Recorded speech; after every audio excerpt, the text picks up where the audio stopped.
The desert is silent. The kind of silence that comes just before death. Inside a cramped steel box, the air smells of oil, sweat, and cordite. Sergeant Luigi Moretti wipes sand from the cracked vision slit of his M1441 tank. The sun burns low across the dunes, turning the Sahara into a blinding sea of gold. Far ahead, the horizon trembles. The ground begins to hum, deep, rhythmic, mechanical.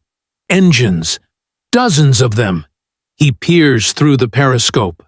Outlines appear, American Shermans, lined in perfect formation, their turrets glinting under the African sun. Their engines roar like a storm. Luigi's commander mutters a prayer. The crew readies the 47mm gun, knowing it won't make a dent at 800 meters. Sweat runs down their faces. They can't back away. Orders forbid retreat. The first Sherman fires. The impact rattles the Italian tank like thunder inside a coffin. A flash. Smoke. Then silence again, broken only by the hiss of burning sand and the echo of retreating steel. That day, Italian tankers met their fate against the Shermans, and history recorded the outcome in fire and dust. The question is, how did it come to this? The rise and limits of Italy's armored ambition, 1930–1941. To understand why Italian tankers were doomed against the Shermans, we must first go back to the years before the war, when Italy dreamed of an empire. Benito Mussolini, the self-declared Duce, promised to restore the glory of Rome. His fascist vision demanded a modern army, a powerful navy, and above all, a mechanized force that could dominate the Mediterranean.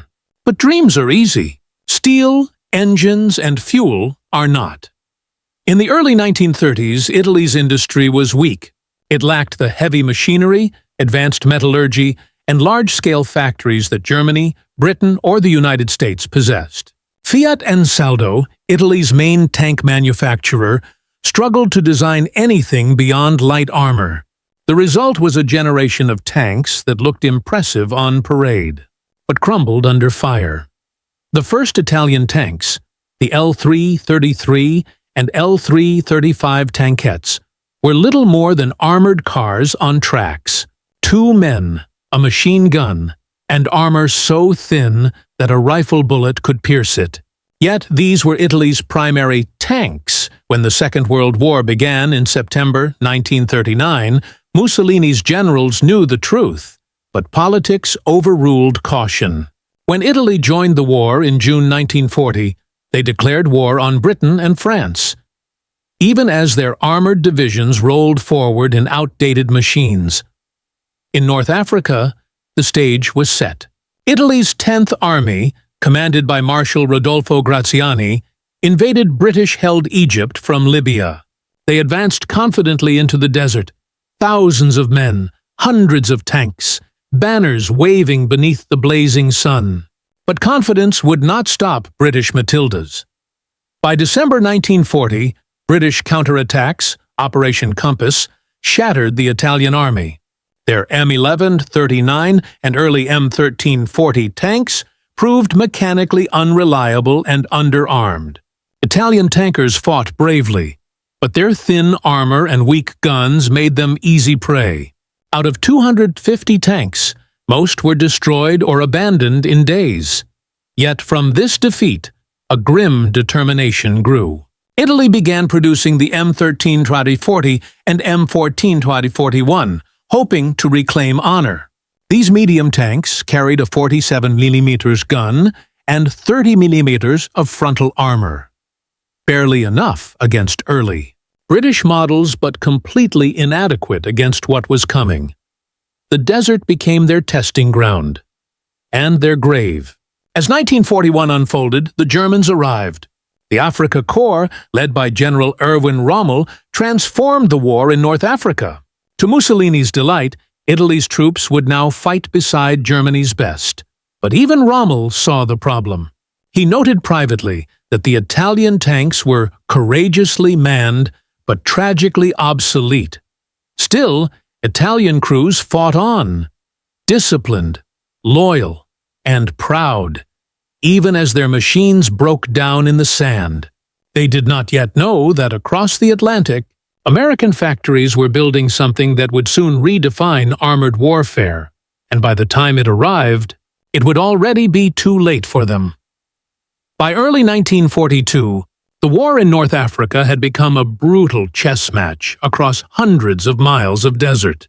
Axis forces, led by Rommel's Africa Corps, pushed east toward Egypt, their supply lines stretching thin across Libya. Italian armored divisions, like the Ariete and Littorio, followed close behind, proud, disciplined, and determined to redeem earlier failures. Their tanks, the M1340, M1441, and the self-propelled Semovente 75-18, represented the best Italy could produce. To their crews, these machines were symbols of national pride. But beneath the paint and slogans lay the same flaws. Weak armor, underpowered guns, unreliable engines, and almost no radios. Meanwhile, across the ocean, America had entered the war. The industrial might of the United States was awakening, a scale of production the Axis powers could only dream of. By mid-1942, the Americans introduced a tank that would change the Desert War forever. The M4 Sherman. It was not perfect. It could burn when hit. It wasn't the heaviest tank on the battlefield, but it was balanced. Fast, reliable, easy to produce, and armed with a 75mm gun that could destroy most Axis tanks from long range. More importantly, the Sherman came in thousands, where the Italians built a few hundred tanks in a year. The Americans produced several thousand every month. Shermans rolled off assembly lines like clockwork, standardized, efficient, identical, and they arrived in Africa by the shipload. In November 1942, the Allies launched Operation Torch, the massive amphibious landings in Morocco and Algeria. For the first time, U.S. armored units entered the Desert War. Columns of Sherman tanks rolled onto African soil under Allied air cover. Their presence immediately changed the balance of power. Rommel and his Italian allies suddenly faced a two-front desert war. The British Eighth Army advancing from Egypt, and the newly arrived Americans pushing east from Algeria. The Axis line began to contract. For the Italian armored divisions, this was the beginning of the end. The M13s and M14s, already struggling against British Grants and Crusaders, now faced a machine generations ahead. The Sherman's gun outranged them. Its armor withstood their shells, and its engines could operate for days without overheating. Something Italian crews could only imagine. Reports from the field were grim. Italian tankers wrote in diaries about seeing their shells bounce harmlessly off Sherman hulls. One officer noted that, "We fire and nothing happens. They fire once and the tank is gone." By early 1943, the Axis retreat led to Tunisia, the final stronghold in North Africa. The terrain was harsh, rocky ridges, olive groves, and desert plains filled with smoke. It was here, during the last months of the campaign, that Italian tankers would make their final stand against the American Shermans. They knew what was coming, but honor demanded they fight. As Rommel's forces prepared for the battles of Kasserine Pass and Mareth Line, Italian crews climbed once more into their worn-out machines, engines coughing, armor dented, guns barely holding zero. They weren't just facing an enemy. They were facing the future, and the future was made of steel, built in Detroit, and named Sherman. To understand what it meant to be an Italian tanker in North Africa, you must first step inside one of their machines. The M1340 or M1441 was a furnace disguised as a tank. Built from riveted steel plates barely 3 centimeters thick, it trapped heat like an oven. In the midday sun, temperatures inside climbed past 55 degrees C. 4 men shared that space: commander, driver, gunner, loader. They worked shoulder to shoulder, sweat dripping onto greasy metal, their ears ringing from the deafening roar of the Fiat diesel engine mounted just inches behind them. The smell of oil, exhaust, and cordite was constant. Most crews had no radios. Orders came through hand signals or flags, often missed in the chaos of battle. When the tank moved, visibility was almost zero. Narrow slits of glass were their only connection to the outside world. Still, they fought. Many were young men from Naples, Turin, or Sicily, conscripts who'd never seen the desert before. They painted names on their tanks: Roma, Speranza, Fiamma, hope, flame, faith. Words that gave meaning to machines destined for destruction. They were not cowards. Even when outgunned, they advanced. At El Alamein, at Kasserine, and along the Mareth line, Italian crews often drove forward, knowing their guns could not pierce the enemy's armor. They did it because duty demanded it. To historians, it was a mismatch of machines. To them, it was courage and survival measured in seconds.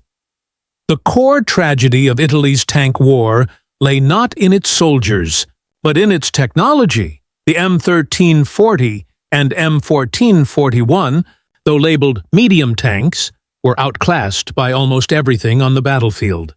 Their 47mm Canon de 47-32 gun could penetrate roughly 40 millimeters of armor at 500 meters, enough against early British cruisers, but useless against the Sherman's 76mm front plate. Worse, the tanks were riveted, not welded. When hit, even a non-penetrating shot could cause the rivets to shear off, becoming deadly shrapnel inside the crew compartment. Survivors described seeing comrades killed not by enemy shells, but by their own tank's bolts tearing loose. Engines overheated, gearboxes jammed, dust-clogged filters and choked engines. The tanks carried no effective fire suppression systems. Once hit, flames spread instantly through the hull. Against them, the M4 Sherman was everything they were not. It was a fully welded design, reliable and mobile. Its 75mm gun could destroy Italian tanks from twice the distance they could return fire. Shermans also carried radios in every vehicle, enabling coordinated attacks. Italian commanders often tried to compensate with ambushes, using terrain or camouflage. But in open desert, there was no hiding from the American advance. Once the Shermans appeared, the fight became a test of endurance, and Italian steel always failed first. To historians, the clash between the M1441 and the Sherman was not a battle.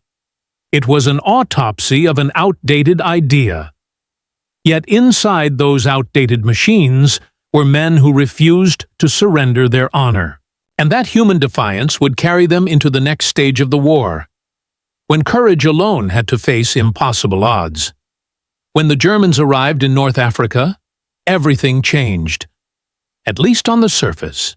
To Mussolini, the presence of Erwin Rommel and his Afrika Korps was proof that Italy's destiny still burned bright. To the Italian soldiers on the ground, it was both a blessing and a humiliation. Rommel respected their discipline and bravery, but he knew their tanks were liabilities. His German Panzer III and I-4 units carried high-velocity guns and thicker armor, while Italian formations often lacked radios, modern optics, or recovery vehicles. Coordination was chaos. Rommel improvised. He used Italian tanks for support roles, holding defensive lines, guarding flanks, or providing distraction fire while the panzers delivered decisive strikes. During battles like Gazala and El Alamein, Italian armored divisions such as the Ariete and Littorio fought side by side with Germans, often ordered to engage British forces head-on, while the Afrika Korps executed sweeping maneuvers. It was a brutal equation. Italian crews faced the enemy first. Absorbing the fire meant for the Germans. They were the shield, and they knew it. But even in this grim arrangement, they earned respect. Rommel himself once praised the Ariete division for its honor and tenacity, noting that they fight as lions, though their claws are blunt. As the Allied advance intensified, tactics gave way to desperation. Fuel shortages crippled mobility. Air superiority was lost. Italian tankers dug in their vehicles as improvised pillboxes, firing until the Shermans or airstrikes silenced them. Their loyalty to command, and to each other, never wavered, even when strategy had long ceased to make sense. They fought not for Mussolini's empire, but for the man next to them. By 1943, every Italian tanker in North Africa knew what awaited him. They had seen it. The black smoke columns on the horizon, the wrecked tanks half buried in sand, the American Shermans advancing with calm inevitability. Each engagement became a ritual. Engines start, prayers whispered, orders shouted, then fire, recoil, impact, silence. There was no illusion of victory anymore. The propaganda from Rome spoke of valor and destiny, but in the desert, the truth was mechanical. Whoever had the better engine, the longer range, and the sturdier armor survived. And yet, they stayed. Letters from captured Italian tankers tell a story of quiet dignity. One wrote, "Our tanks were old, our guns small, but we did not run. The desert is vast, and death comes for all. Better to face it standing." Some crews painted crosses on their turrets, not out of religion, but as a symbol of acceptance. Others destroyed their tanks before capture, unwilling to let the enemy see their failure. Psychologically, it was the war's cruelest irony. Courage became meaningless. No amount of bravery could change the laws of physics or the limits of steel. And still, they climbed into their machines each morning, wiped the dust from their sights, and faced the horizon where the Shermans waited. They were not just fighting the Allies. They were fighting time itself. And soon, time would run out. The end began at El Alamein, October 1942. The desert night flickered with tracer fire and flares. British artillery thundered across the horizon, 1,000 guns firing in unison. Under that storm, Italian tankers crouched inside their M1441s, gripping levers and crossing themselves. The Ariete Armored Division held the southern flank, 146 tanks, most of them already battered from months of combat. They faced the full weight of the British Eighth Army. When the attack came, it was relentless. Shermans and Grants advanced under the cover of smoke. Firing from ranges the Italians couldn't match. The desert lit up like dawn. M14s tried to return fire, but their shells bounced harmlessly off Sherman armor. One after another, Italian tanks erupted in flames, their rivets bursting like shrapnel inside. The smell of burning oil and metal filled the air. Still, they did not retreat. Ariete's radio operators sent one final transmission to headquarters. The Ariete Division has ceased to exist. Tanks destroyed. We fight to the last man. By dawn, the division was gone. What remained of Italy's armored strength was scattered, retreating west, covering Rommel's withdrawal through Libya and into Tunisia. Months later, in February 1943, the war reached its next crescendo, the Battle of Kasserine Pass. Here, the Italians stood beside their German allies for one final offensive against the Americans. It was the first time Italian crews would meet the Sherman face-to-face, not in British colors, but under the white star of the U.S. Army. The terrain was harsh, narrow passes, jagged ridges, and choking dust clouds. German Panzer IVs led the assault, cutting into inexperienced American lines. For a brief moment, it seemed Rommel's old magic had returned. But when the Americans regrouped, the Shermans came. Columns of olive-drab steel rolled through the valleys, guns blazing, engines roaring. They moved fast, coordinated by radio, covering each other with precision. Italian M14s tried to flank, their 47mm guns firing desperately, but the rounds sparked off harmlessly at 600 meters. When hit, the Italian tanks burst instantly, diesel fuel igniting through the hull. Survivors crawled from wrecks, only to see the Shermans keep advancing, their silhouettes glowing orange against the dust. By nightfall, the passes were littered with wreckage, twisted armor, shattered turrets, and burnt insignia of the Ariete and Centauro divisions. Rommel's advance faltered, and with it, the last Italian armored hope. From El Alamein to Kasserine, the pattern never changed. Courage met by firepower, devotion undone by design. And yet, the final act was still to come. The Mareth Line, where Italian tankers would fight their last organized battle, not for victory, but for remembrance. The final act opened under a sky heavy with sand and smoke. It was March 1943, along the Mareth Line in southern Tunisia, a chain of fortifications built by the French years earlier, now held by exhausted Axis forces. Rommel was gone, recalled to Europe. In his place stood weary Italian and German officers trying to hold a collapsing front. Among them were the remnants of Italy's proud armored divisions, fragments of Ariete, Littorio, and Centauro.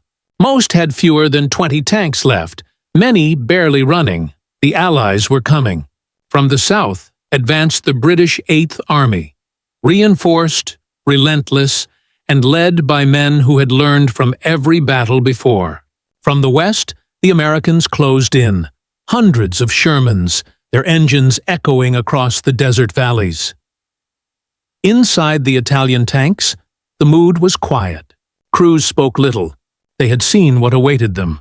Some taped family photos inside their hatches. Others loaded the last shells with calm resignation. When the assault began, it came with thunder. Allied artillery pounded the line for hours, shattering bunkers and minefields. Then, as the smoke lifted, the Shermans moved. They came in waves, perfectly spaced, advancing with methodical precision. Their guns fired continuously, hammering every defensive position in sight. Italian gunners responded with everything they had. Semovente 75-18. Assault guns, their low silhouettes barely visible through dust, fired shell after shell into the advancing Shermans. A few American tanks were hit, their turrets smoking, brief moments of triumph amid the chaos. But the Shermans kept coming. Their numbers were overwhelming. For every one destroyed, 5 more appeared behind it. Their engines never faltered. Their tracks crushed the sand and smoke beneath them. Italian tanks, out of fuel or ammunition, became fixed turrets, monuments to a war already lost. By midday, communication lines had collapsed. German support withdrew north, leaving isolated Italian pockets surrounded. Some crews abandoned their burning vehicles and fought with sidearms. Others stayed inside until the flames reached them. One British observer later wrote, "They fought like men who had nothing left to lose. Calm, deliberate, doomed."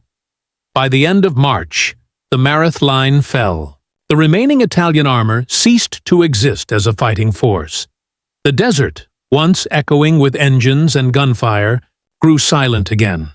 Littered with burnt-out shells of M13s and M14s, half buried by wind and time, and somewhere among them lay the story of every tanker who climbed into a hopeless machine and fought anyway. North Africa had claimed its final victims, not from lack of courage, but from the weight of history itself. By April 1943, the war in North Africa was over in everything but name. The once proud Axis columns, German and Italian alike, had been reduced to fragments of their former strength. The sand that once thundered with the sound of engines now lay quiet, broken only by the hum of Allied supply convoys moving forward. The Italian armored divisions, which had entered the desert 3 years earlier in triumphal parades, now existed only on paper. The Ariete, Littorio, and Centauro divisions, names that once symbolized the fascist dream of empire, were gone. Their tanks lay scattered across Tunisia, blackened husks half buried by dunes, marked by the white stars of the enemy. Those who survived were exhausted. Many were captured alongside German troops in the final encirclements near Cape Bon and Tunis. They were marched into captivity, weary, unshaven, and silent.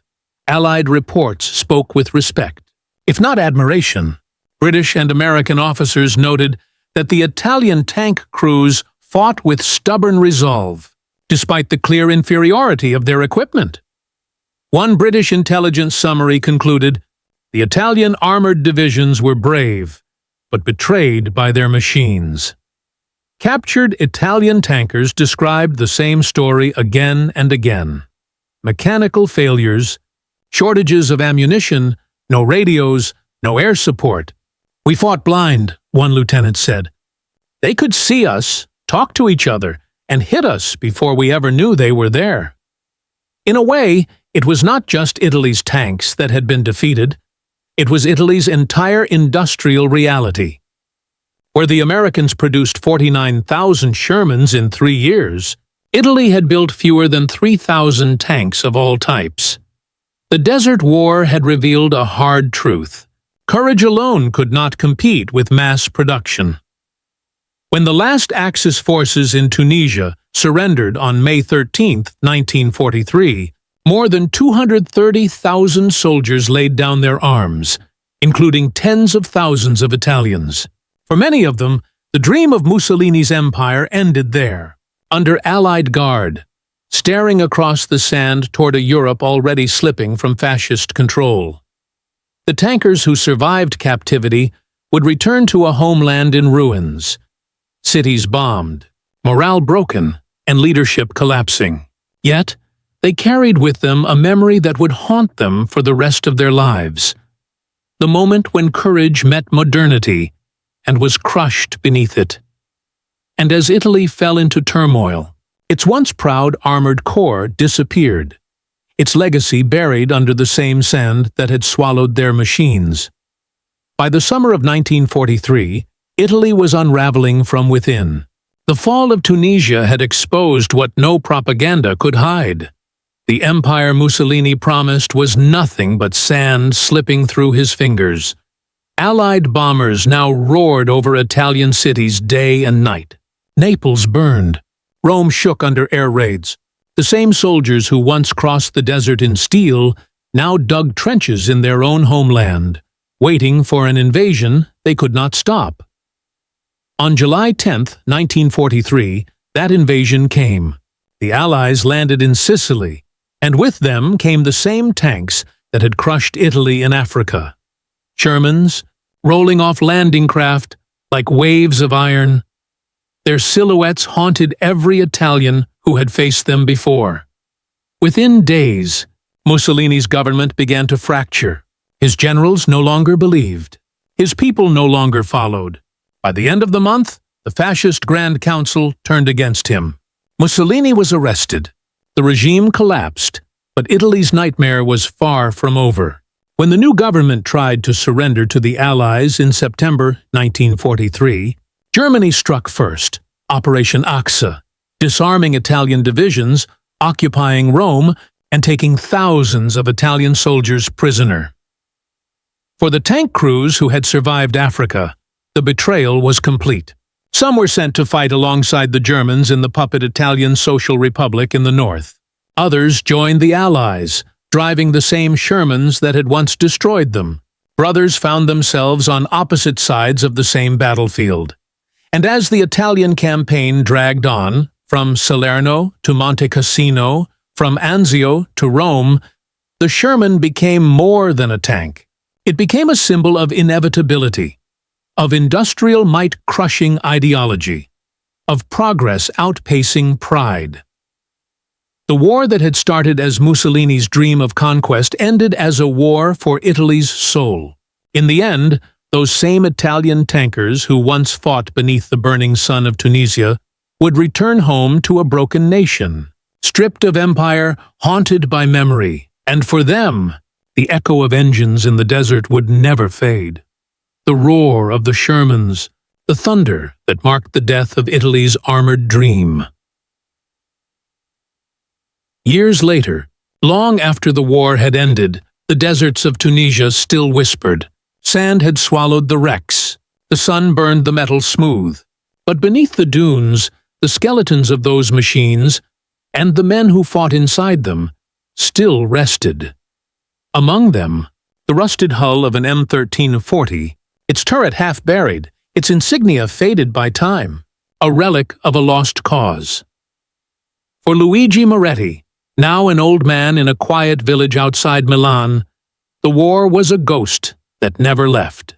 He had seen his friends burn inside those tanks, seen his country change sides, seen flags rise and fall.